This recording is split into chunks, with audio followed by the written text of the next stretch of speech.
May I have your attention, please?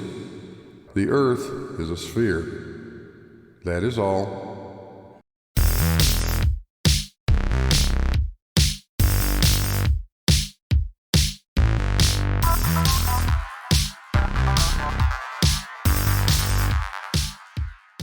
Hello everybody, welcome to Blue Marble Science.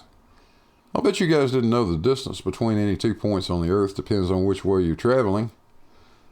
Guess which rocket surgeon came up with that? Anthony Riley, of course. You know, dumb knows no limits with Anthony. Warning, severe facial and monitor damage alert is in effect. Get out the oven mitts, push the monitors back out of punching range, and let's light this dumpster fire and have some fun. This next illustration proves the Earth cannot be turning, and that the rumpus cannot prove that it is with anything other than obfuscation techniques designed to confuse the listener. Okay, before we get this illustration playing, this demonstration, what we're looking at is the progression bar along the bottom. The progression bar represents the distance that the flight travels, assuming that they are travelling on a moving frame of reference. That would represent the Earth turning. Careful, Anthony. If you're about to take an inertial reference frame, some point out in space, rather than a point here on Earth, and then try to say the distance between point A and point B is different depending on which direction you're going to make a real mess out of this. Both A and B are going to get to A and B in the same time, which is what we experience real world.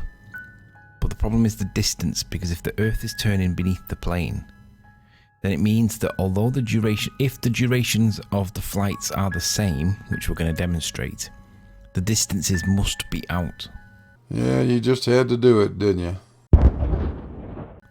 And we see it from both perspectives. We see it as one plane going with the movement, whereas the other plane is going against the movement. Both flight plans are the same. The duration is the same. Because the distance between the 2 points doesn't change, Anthony. The distance the two airplanes have to travel is exactly the same. Jesus. That would match what we experience if we were actually on the plane. However, with reference to the moving frame of reference underneath you, the distance that is traversed by the planes is different. That does not match our experience. So this is kind of like the null hypothesis. It's not the alternative hypothesis being demonstrated, it's the failure to get the distances to be the same to match the flight plan. We can all agree that the flights east and west are the same. Okay, you might get weather that influences it one way, you might get a tailwind one way over the other, but it should be the same on every single flight. Every single flight. Always, every time. Always. And it is. So what's your point? So, remember, the flight time from A to B and from B to A are the same, but look at the distance traversed at the progression bar along the bottom. Let's go. Okay, here we see. Some kid's going to want his airplanes back, Anthony. Don't break those things. Both A and B take off at the same time. Pretty much B did get off a little bit before it, but as the Earth is moving underneath it, the flight times are consistent with each other, and you can see that the one that took off at B is coming down and should land at the same time as the one that A does. So the flight time is the same, but the distance that they traverse is significantly different.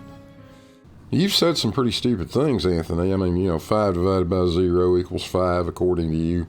CO2 is a mixture of carbon gas and oxide gas, and then, of course, the infamous triangle debacle.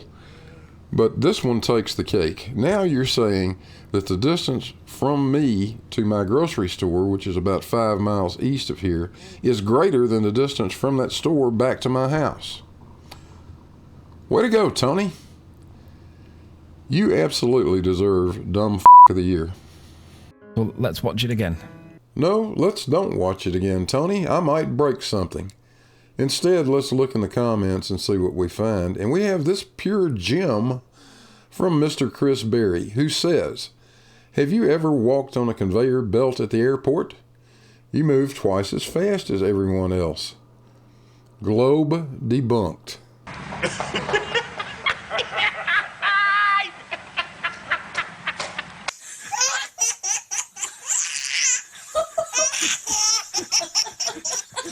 Oh, dear God. Chris, you walk twice as fast as everyone who is not on the conveyor belt. You walk the same speed as the people who are on the conveyor belt. The conveyor belt is the earth we are on, the one that the airplane is attached to before it takes off and will become attached to once again when it lands, after flying through the atmosphere, which is also attached to the conveyor belt. What in the hell is wrong with you guys? I suppose at this point I could explain reference frames, but what's the point? Dummies like Chris Berry and Anthony Riley can't understand it or won't understand it in the first place. So I think I'll just say thanks for watching. I hope you guys enjoyed it. If you did, don't forget to hit that like button.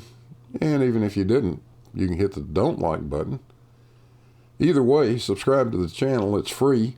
And if you click that little bell, you'll get notifications anytime I put a new video up. Special word of thanks to the Patreons. You guys really help. There's a link to that in the description. And with that, I guess we'll catch you guys on the next one. Hey, Gladys. Get my ass out of here.